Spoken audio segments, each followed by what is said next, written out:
Nesta segunda videoaula, vamos dar continuidade à resolução do caso prático número 1, o IRS na perspectiva da empresa. Temos agora o ponto número 3. O Manuel Silva é chefe de secção da empresa XYZ Limitada. Em maio, a sua remuneração mensal fixa foi de 1.400 euros. De acordo com o instrumento de regulamentação coletiva do trabalho que regula o setor de atividade da empresa e com fundamento na antiguidade ao serviço da empresa, recebe mensalmente 80 euros de diuturnidades.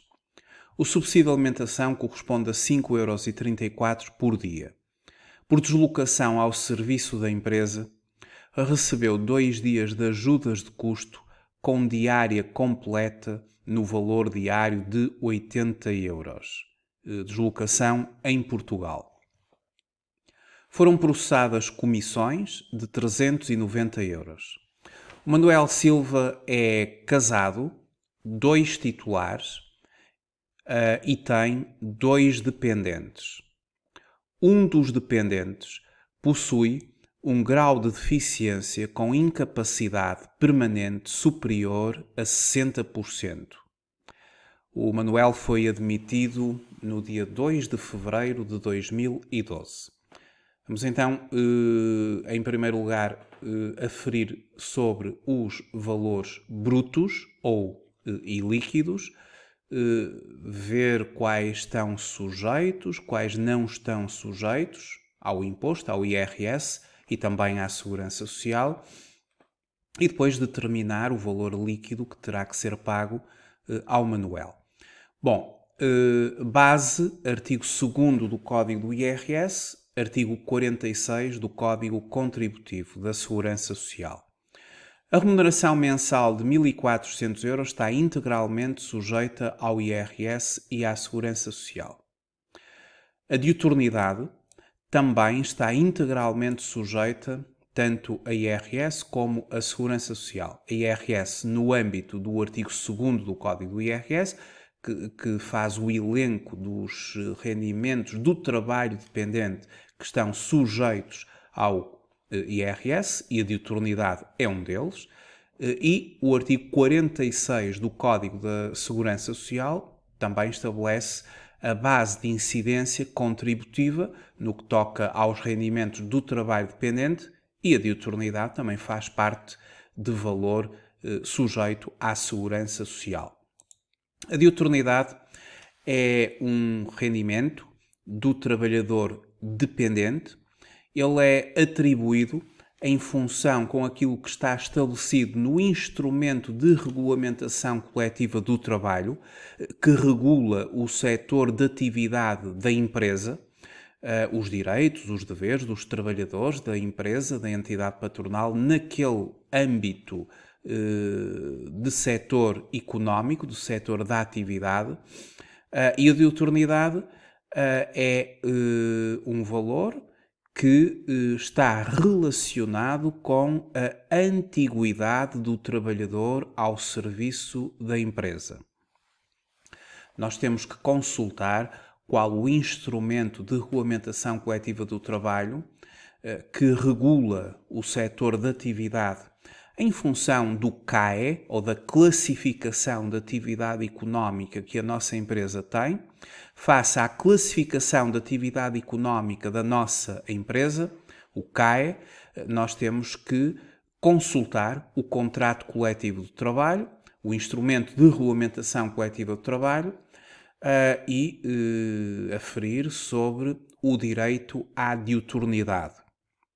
Verificar quantos anos um trabalhador, ao permanecer na mesma categoria profissional, a partir de quantos anos ele vence a primeira diuturnidade e depois vai acumulando em função da sua permanência na mesma categoria profissional, poderá vir a acumular N diuturnidades.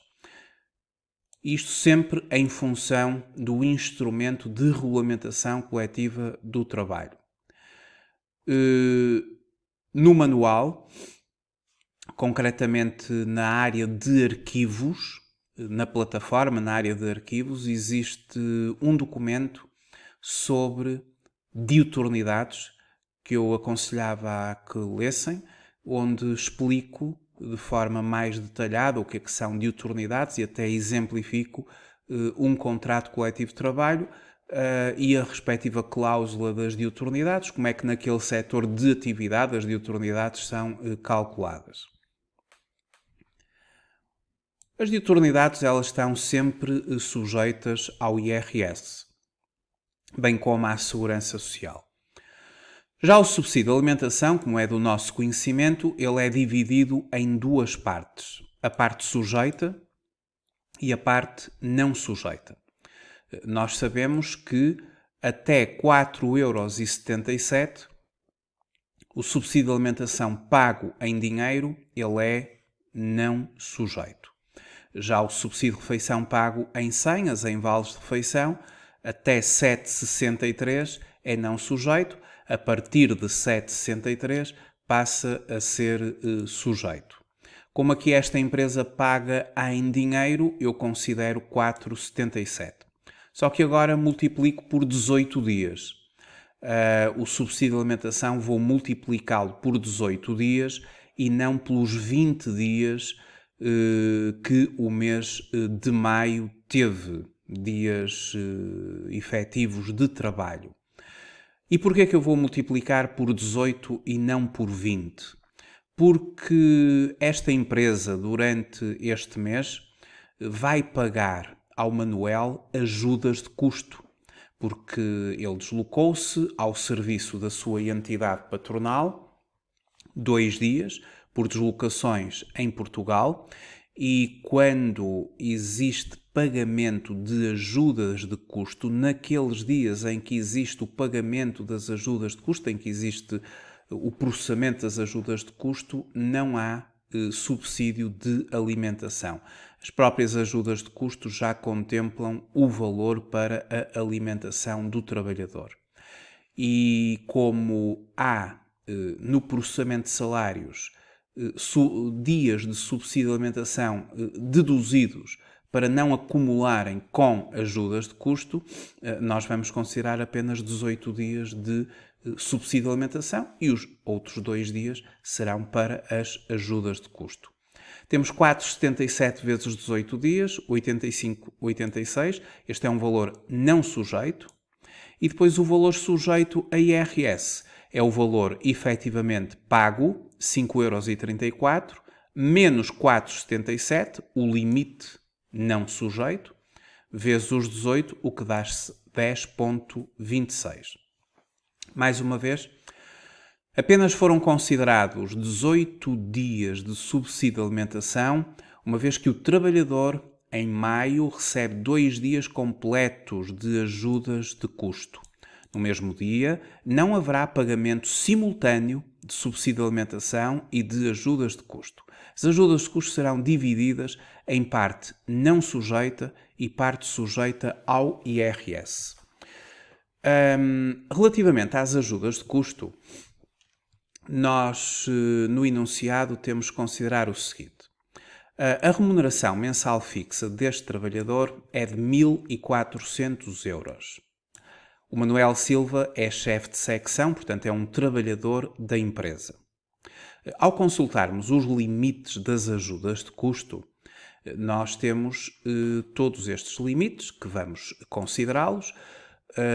Ajudas de custo pagas aos órgãos sociais da empresa por deslocações em Portugal, o limite diário é de 69,19 €. Portanto, este limite também funciona para efeitos de não sujeição ao IRS.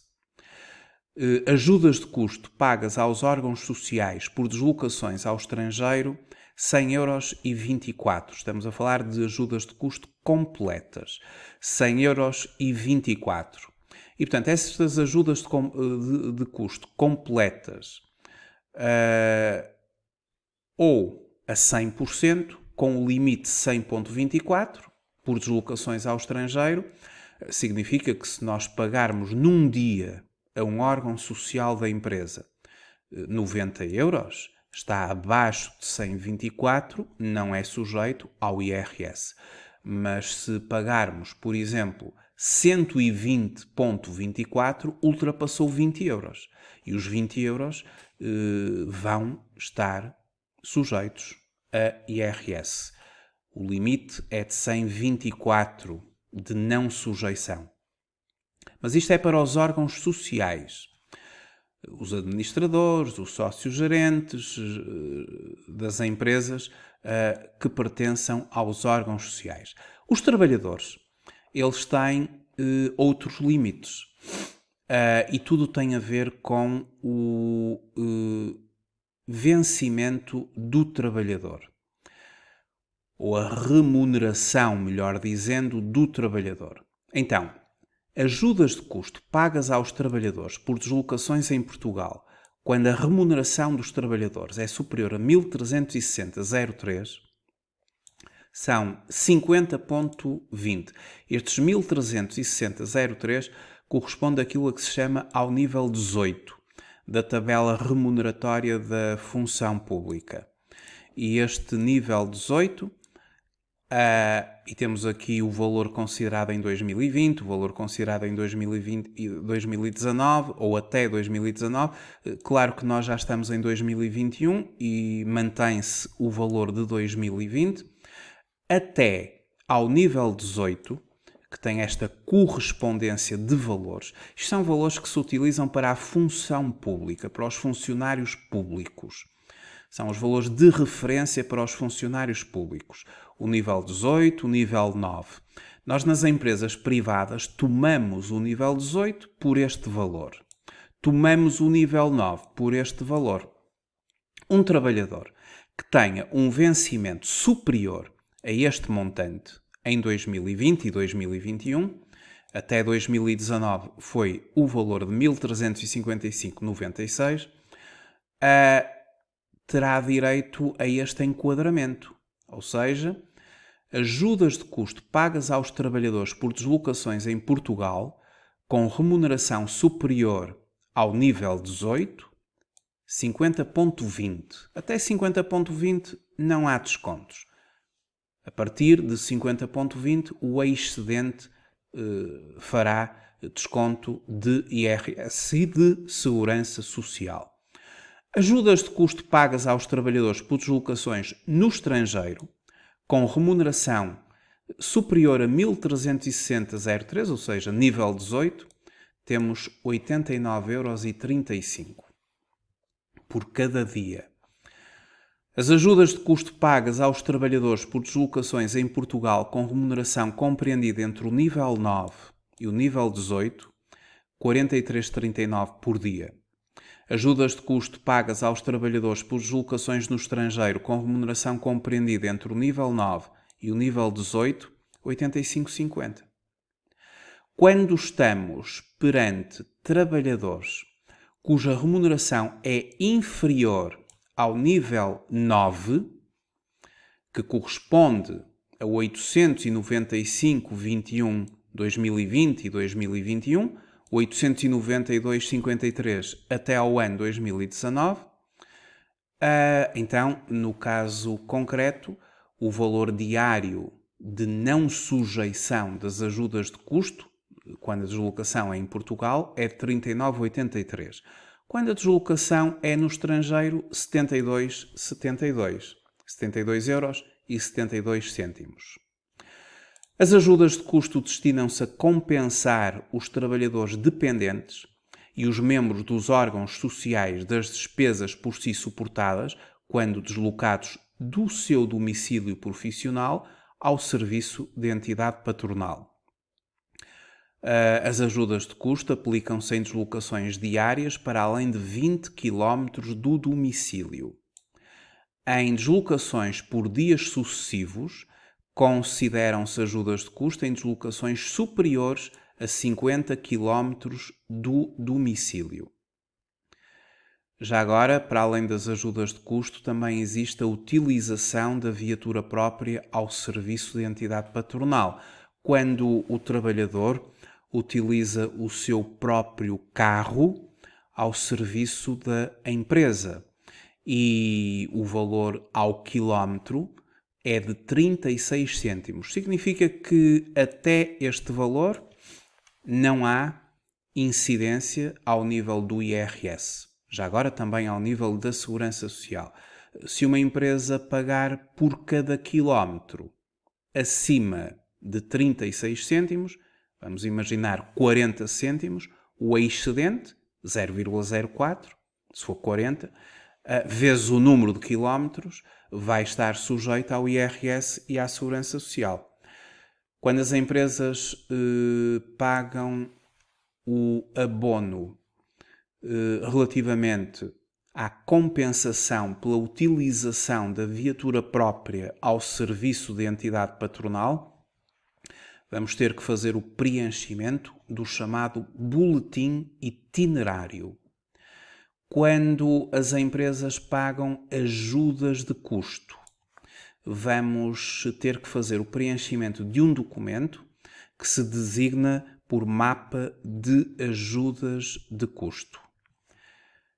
A minuta desses dois documentos faz parte aqui do conjunto de materiais apresentados na plataforma.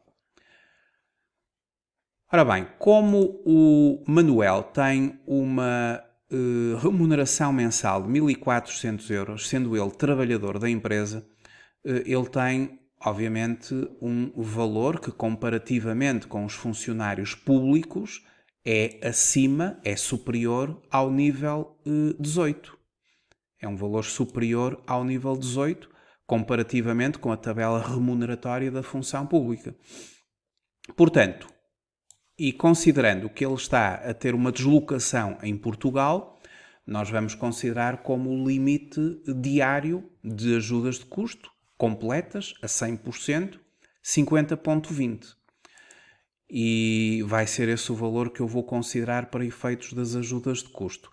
Na verdade, as ajudas de custo vão ser pagas a 80 euros por dia, o que significa que ultrapassa o limite considerado. A parte não sujeita será o limite vezes 2 dias, 100,40. A parte sujeita, 80, acima de 50,20, vezes 2 dias, 59,60. Portanto, temos a parte não sujeita, temos a parte sujeita. As comissões, no caso foi de 390 euros, conforme o nosso enunciado. As comissões, os prémios de produtividade, estão integralmente sujeitos ao IRS e à Segurança Social. Posto isto, temos os valores ilíquidos sujeitos a IRS e Segurança Social. Portanto, os 1.400 euros respeitantes à remuneração mensal, mais a diuturnidade de 80, estamos aqui a falar dos valores sujeitos, a diuturnidade, os 10,26, que é a parcela do subsídio de alimentação sujeita, os 59,60, a parcela das ajudas de custo que estão sujeitas, porque ultrapassaram os 50,20, e depois temos os 390 das comissões. Tudo junto forma 1.939,86. 1.400 mais 80 mais 10,26 mais 59,60 mais 390. Seguidamente, temos os valores não sujeitos a IRS, também, no caso concreto, à Segurança Social. 85,86, e que tem a ver com a parcela do subsídio de alimentação de 4,77 euros vezes os tais 18 dias. 100,24, os 50,20 vezes os 2 dias das ajudas de custo. 186,26. Este é o valor que vai ser objeto, este mês, de retenção na fonte. 1939,86. Ora, agora vamos à procura da taxa de retenção na fonte. E para isso temos os dados familiares do agregado familiar. O Manuel Silva é casado, 2 titulares. Isto significa que tanto ele como a mulher oferem rendimentos. E tem 2 dependentes. Mas há aqui uma particularidade, é que um dos dependentes possui um grau de deficiência com incapacidade permanente superior a 60%.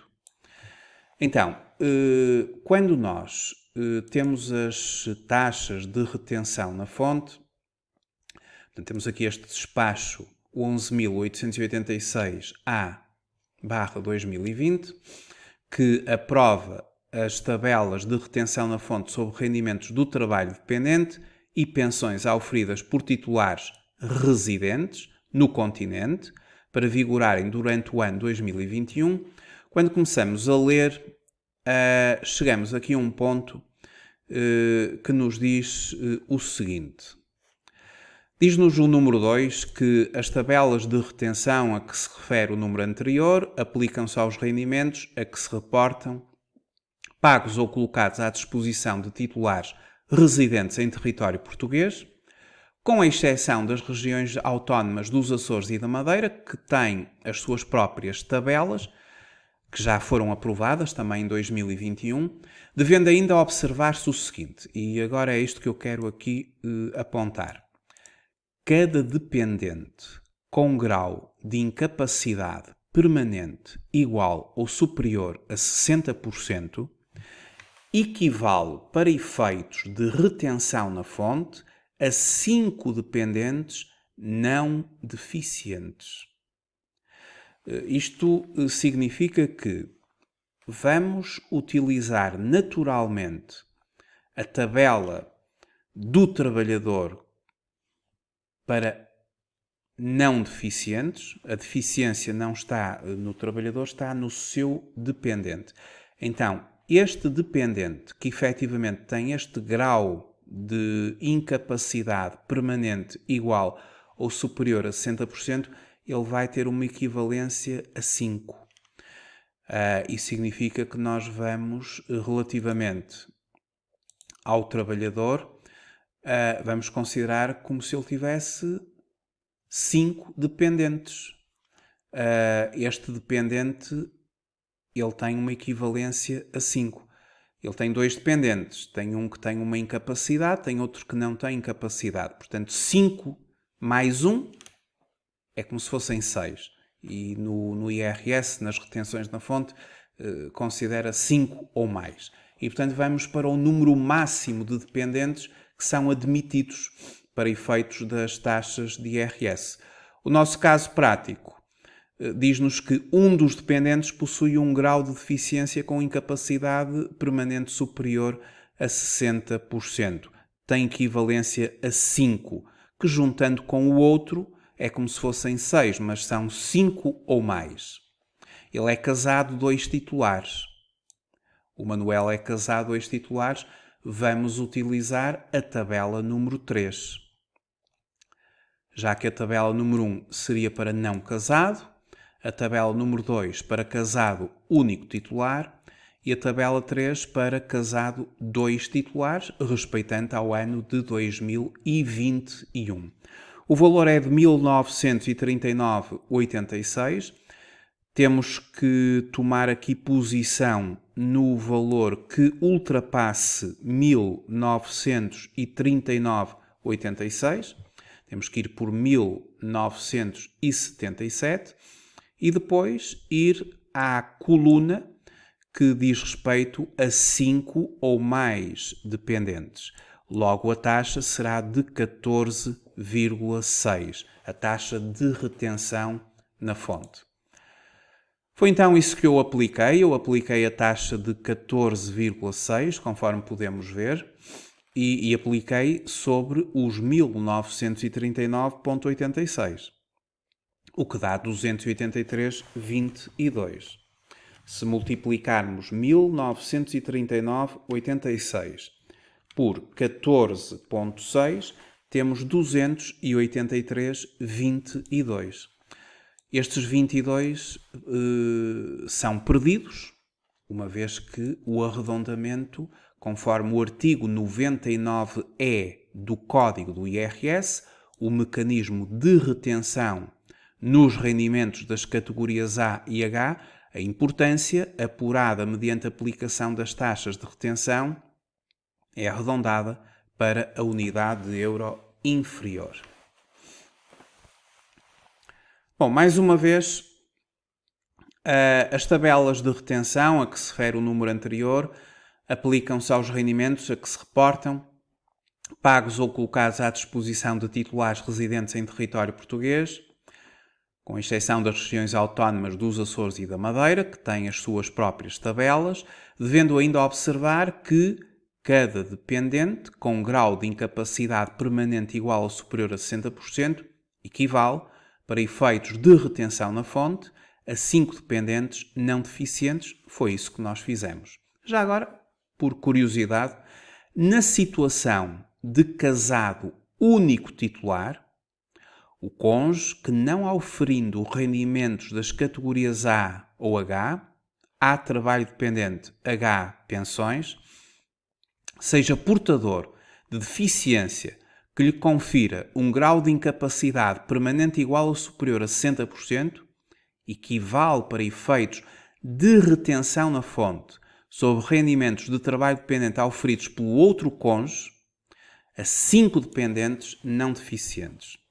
Portanto, se um trabalhador é casado ou em união de facto com uma pessoa que tenha um grau de incapacidade permanente igual ou superior a 60% e essa mesma pessoa não aufere rendimentos do trabalho dependente nem de pensões, esse trabalhador terá também uma equivalência para efeitos destas taxas de retenção na fonte, utilizadas para os residentes do trabalho dependente, na base das tabelas de retenção na fonte, terá também uma equivalência a 5 dependentes. Quanto à Segurança Social, 11%, ou seja, 213,38. O rendimento líquido do trabalho dependente a pagar ao Manuel Silva é uma questão de somarmos os valores todos e de subtrairmos o IRS, 283 euros, a componente da Segurança Social que compete ao trabalhador, 11%, 213,38, e obtemos um rendimento líquido do trabalho dependente a pagar ao Manuel Silva naquele mês de maio de 1.629,74. Constituímos como encargos por parte da entidade patronal sobre o mesmo valor em que aplicamos 11%, aplicaremos ao mesmo valor 23,75, que é a taxa que compete à empresa. Assegurar é um custo para a empresa. E, portanto, são os encargos com a Segurança Social, 460,72. No enunciado, nós dizemos que ele foi admitido no dia 2 de fevereiro de 2012. Ou seja, foi admitido depois de 1 de outubro. Peço desculpa, foi admitido antes de 1 de outubro de 2013. E, portanto, como ele foi admitido antes de outubro de 2013, não há lugar ao Fundo de Compensação do Trabalho e ao Fundo de Garantia e Compensação do Trabalho, já que o Fundo de Compensação do Trabalho, conforme se recordam, 0,925%, e o Fundo de Garantia e Compensação do Trabalho, 0,075%, ambos sobre a remuneração base mais a diuturnidade do trabalhador, é apenas aplicado para os trabalhadores admitidos a partir do dia 1 de outubro de 2013. Como este foi em 2 de fevereiro de 2012, não há aplicação do Fundo de Compensação do Trabalho e do Fundo de Garantia e Compensação do Trabalho. O número 4 é a Margarida Maia. Ela é secretária da direção. Em maio, a sua remuneração mensal fixa foi de 1.200 euros. O subsídio de alimentação corresponde a 5,34 € por dia. Por acordo com a entidade patronal, recebe o subsídio de férias e o subsídio de Natal em duodécimos. A Margarida é divorciada e não tem dependentes a seu cargo. Ela foi admitida no dia 2 de novembro de 2013. Portanto, foi admitida depois de 1 de outubro de 2013. Portanto, a Margarida já vai ter o fundo de compensação. Bom, vamos então estruturar os cálculos aqui da Margarida Maia. A sua remuneração mensal é de 1.200 euros. Ela está integralmente sujeita ao IRS e à Segurança Social. O subsídio de alimentação será dividido em parte não sujeita e parte sujeita a IRS e a Segurança Social. São 20 dias e, portanto, 20 dias de trabalho efetivo vezes 4,77, o tal limite que nós consideramos relativamente ao subsídio de refeição pago em dinheiro, e esta empresa, segundo o enunciado, paga em dinheiro, 95,40. A parte sujeita, 5,34 menos 4,77 vezes 20 dias, 11,40. Esta empresa paga o subsídio de Natal e o subsídio de férias em duodécimos. Isto significa que dividem 1.200 por 12 e todos os meses pagam 100 euros, tanto de subsídio de férias como de subsídio de Natal. Foi um acordo entre a Margarida e a empresa e é assim que vai ser feito ao longo do ano. Os duodécimos estão sujeitos à retenção de IRS e a Segurança Social. Portanto, estes valores estão sujeitos tanto ao IRS como à Segurança Social. Em sede de IRS, os subsídios de férias e de Natal terão de fazer retenção na fonte autónoma. Portanto, nós não podemos somar estes 200 euros, 100 mais 100, aos restantes valores. Nós vamos ter que fazer uma retenção na fonte autónoma. E a taxa a considerar para o duodécimo será a mesma que se consideraria para o valor integral do subsídio. Bom, isto é o que está consagrado no código do IRS. No código do IRS, quando nós vamos ao mecanismo da retenção na fonte, e que começa no artigo 99 e seguintes, diz-nos o artigo 99C, aplicação da retenção na fonte à categoria A, no seu número 5, que os subsídios de férias e de Natal, bem como a remuneração relativa ao trabalho suplementar, que fizemos ao bocado, e as remunerações relativas a anos anteriores, àquele em que são pagas ou colocadas à disposição do sujeito passivo, são sempre objeto de retenção na fonte, não podendo, para cálculo do imposto a reter, ser adicionadas às remunerações dos meses em que são pagos ou colocados à disposição. Portanto, uma retenção na fonte autónoma. E o número 6, aquilo que nós vamos aplicar neste exercício, quando os subsídios de férias e de Natal forem pagos fracionadamente, que é o caso, deve ser retido em cada pagamento a parte proporcional do imposto calculado nos termos do número anterior. É aquilo que eu agora vou aplicar e já vou mostrar como é que aplico. Então, os valores brutos sujeitos a IRS e Segurança Social. O vencimento, o subsídio de alimentação sujeito, a parte do 12º do subsídio de Natal e o subsídio de férias também na parcela em 12º. Isto totaliza 1.411,44. 1.200 mais 11,40 mais os 200 euros, 1.411,40. Os valores brutos não sujeitos, 95,40. Então, a minha incidência vai ser sobre 1.400. Aliás, a minha incidência vai ser sobre... Eu vou ter que fazer então a tal divisão, como eu expliquei.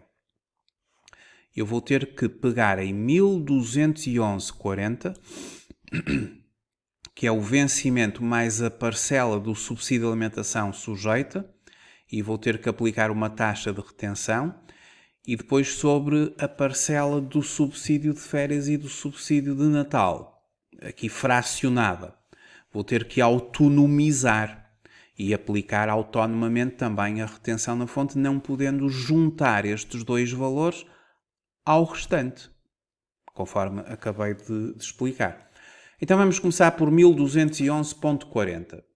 Considerando que esta trabalhadora, do ponto de vista familiar, é divorciada e não tem dependentes a seu cargo. Divorciada do ponto de vista do IRS, é considerado não casado. E, portanto, nós vamos considerar nas tabelas de IRS a tabela do não casado, que é a tabela número 1. Então, no não casado, para 1.211,40, nós temos que ir por até 1.225. E nesta linha, ao cruzarmos com 0 dependentes, temos 14,2 de retenção ou de taxa de retenção. Aplicamos 14,2, o que dá 172,02. Ou seja, 1.211,40 vezes 14,2, 172,02. Vamos fazer o arredondamento, arredondado para a unidade de euros inferior, conforme nos indica no código do IRS, o artigo 99E, número 1. A importância apurada mediante aplicação das taxas de retenção é arredondada para a unidade de euros inferior. Então faço aqui o arredondamento e fica 172 euros.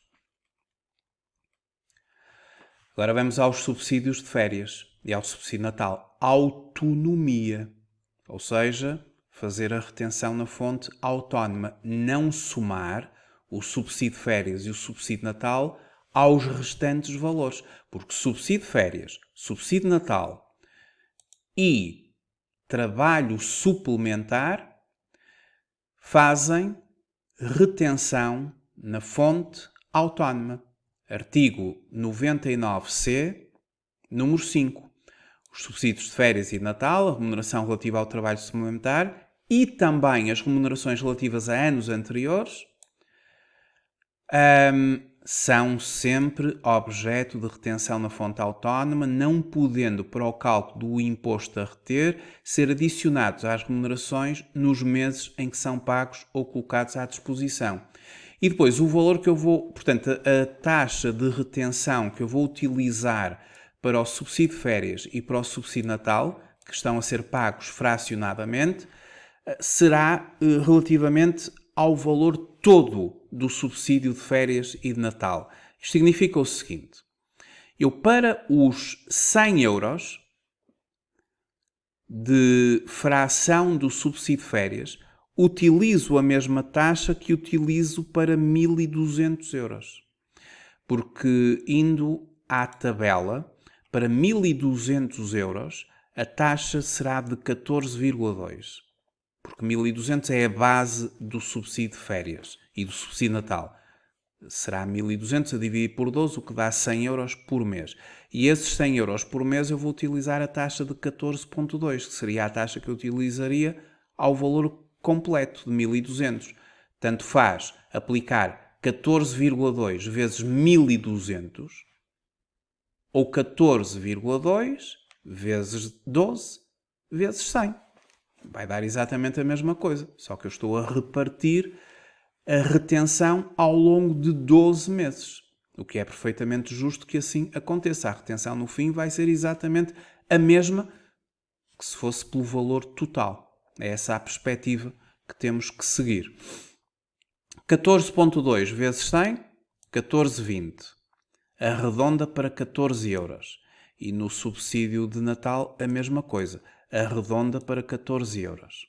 Porque há sempre arredondamento para a unidade de euros inferior. O total do imposto retido serão os 172 euros calculados anteriormente, mais os 14, 200 euros de retenção na fonte.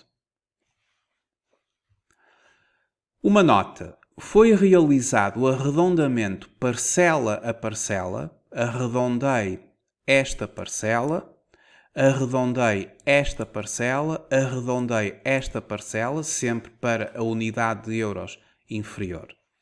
Tal opção deve-se ao preenchimento da Declaração Mensal de Remunerações, a DMR-AT. Nesta declaração, o valor 1.211,40 será declarado com o código A, do 10º do subsídio de férias com o código A3 e o do 10º do subsídio Natal com o código A4.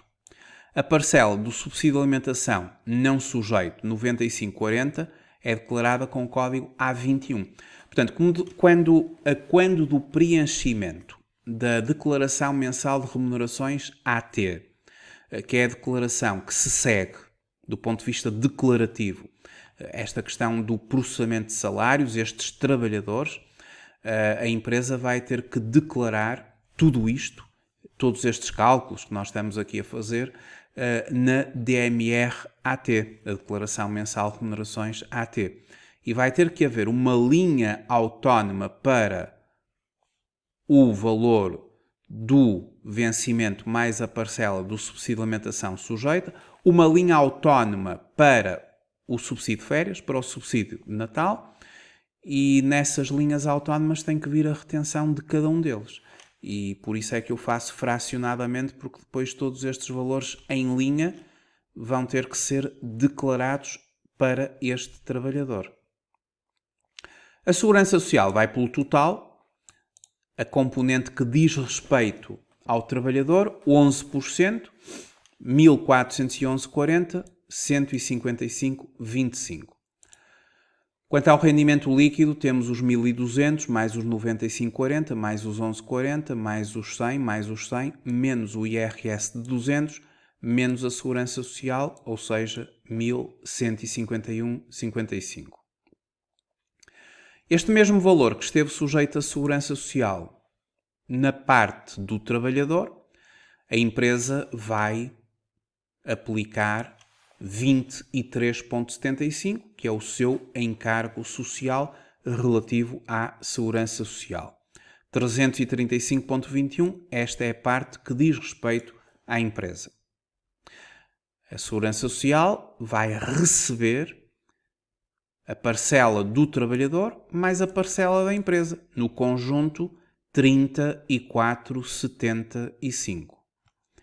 Como a Margarida foi admitida depois de 1 de outubro de 2013, na verdade ela foi admitida no dia 2 de novembro de 2013, a empresa vai ter que assumir, e assume todos os meses, o Fundo de Compensação do Trabalho, que se aplica aos trabalhadores cujos contratos foram celebrados após 1 de outubro de 2013. O Fundo de Compensação do Trabalho é um mecanismo que visa garantir ao trabalhador o pagamento de uma parte das compensações, até 50%, a que ele poderá ter direito em caso de cessação do contrato de trabalho.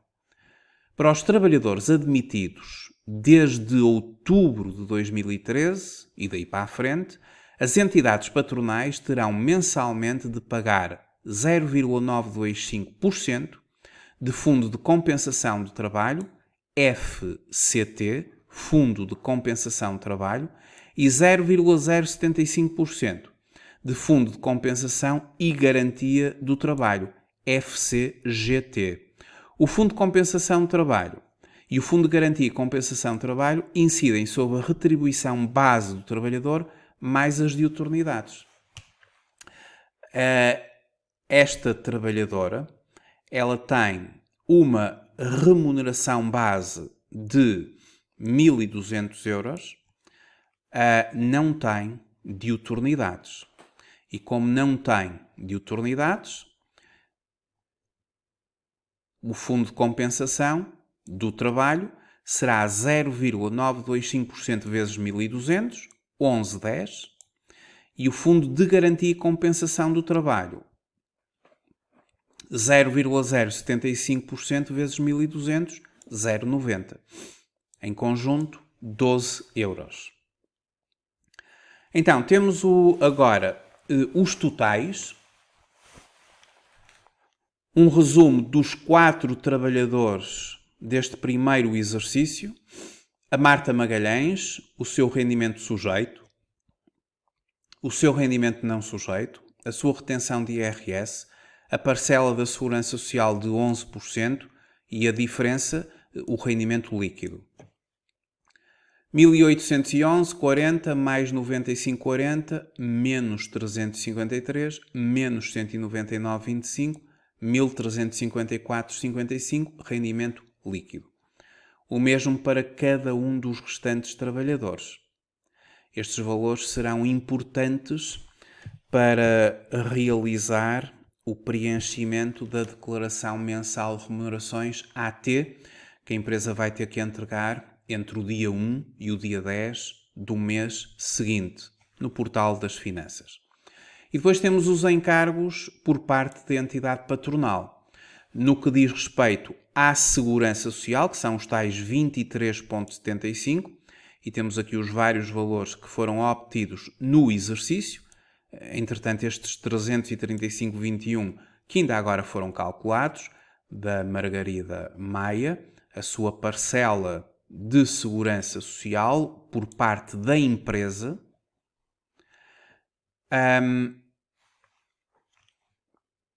E depois os vários fundos de compensação do trabalho e fundo de garantia e compensação do trabalho que fomos calculando ao longo dos 4 casos e que temos aqui 18,50 relativamente a fundo de compensação de trabalho e 1,5, o que dá 20 euros, de fundo de garantia e compensação de trabalho. Portanto, esta empresa tem que entregar ao fundo de compensação 20 euros relativamente ao presente mês. Deste exercício resultarão as seguintes obrigações declarativas e de pagamento.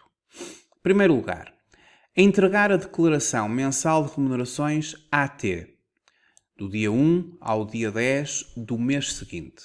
Nesta Declaração Mensal de Remunerações AT, vai resultar um documento para pagamento das quantias retidas na fonte, porque este IRS que a empresa reteve aos seus trabalhadores, de 851 euros, isto vai ter que ser pago às finanças. E o documento para pagamento desta verba, ele é extraído a quando da entrega da Declaração Mensal de Remunerações AT. E esse pagamento, ele vai ter que ser feito do dia 10 ao dia 20 do mês seguinte. Também a declaração de remunerações à Segurança Social, porque nós temos aqui a parcela da Segurança Social do trabalhador e da empresa, 34,75. A empresa vai ter que pagar estes dois valores à Segurança Social, claro que paga um todo, mas sabemos que 11% diz respeito ao trabalhador, 23.75 diz respeito ao encargo da empresa e o pagamento, a entrega da declaração à Segurança Social é do dia 1 ao dia 10 do mês seguinte. Depois, o pagamento da quantia à Segurança Social é do dia 10 ao dia 20 do mês seguinte. No que toca ao Fundo de Compensação e ao Fundo de Compensação e Garantia do Trabalho, a emissão do documento para pagamento é realizada no site Fundos de Compensação, é este o site que eu estou aqui agora a mostrar. É aqui onde a empresa vai proceder não só ao registro dos trabalhadores, na sua qualidade de entidade empregadora, como depois vai proceder aos respectivos pagamentos dos fundos de compensação. E a emissão de documento para pagamento é realizada no site que agora acabamos de consultar, a partir do dia 10 de cada mês. A aplicação informática determina o valor a pagar em cada mês, em função dos dados inseridos pelo empregador referentes aos contratos de trabalho que celebrou com os seus trabalhadores, pelo que este terá apenas que validar aquele valor, no tal site que eu agora acabei de mostrar. Esta validação dá origem à criação do documento que contém as referências para pagamento. O pagamento é devido entre os dias 10 e 20 de cada mês e pode ser efetuado numa caixa multibanco, pagamento de serviços, ou através do home banking. O pagamento pode ainda ser realizado até ao dia 8 do mês seguinte, mas sujeito a contagem de juros diários a partir do dia 20. Os juros correspondentes serão incluídos no pagamento do mês seguinte. Portanto, isto é como é feito o pagamento do Fundo de Compensação do Trabalho e do Fundo de Compensação e Garantia do Trabalho. Fica então concluída esta videoaula. Vamos dar continuidade na próxima videoaula à segunda parte deste caso prático, que é respeitante às retenções na fonte em sede de IRS das outras categorias. Nesta primeira parte, nós tivemos a ver como funciona a retenção na fonte para o trabalhador dependente, relativamente a estes 4 trabalhadores. Na segunda parte deste exercício, e que será a próxima videoaula, vamos tratar das retenções na fonte a residentes em outras categorias, uma vez que no trabalho dependente, efetivamente para os residentes, aplicamos estas tabelas das taxas de retenção na fonte, que são aplicadas em função do agregado familiar do trabalhador, da sua situação familiar, casado, não casado, número de dependentes. Já no que toca às restantes categorias, nomeadamente quando as empresas colaboram com ou as empresas têm a colaborar consigo trabalhadores independentes, as empresas pagam, por exemplo, rendimentos de capitais, rendimentos prediais, as retenções na fonte são outras, as taxas são outras. E nós, na segunda parte, vamos efetivamente aprender todas as taxas sobre este mecanismo da retenção na fonte, que é um mecanismo em que o trabalhador independente, o sujeito passivo, está a fazer um adiantamento do imposto. A retenção na fonte é um mero adiantamento do imposto, só que para as restantes categorias as taxas são outras e funciona da forma como eu irei explicar a seguir, através da continuação deste mesmo caso prático.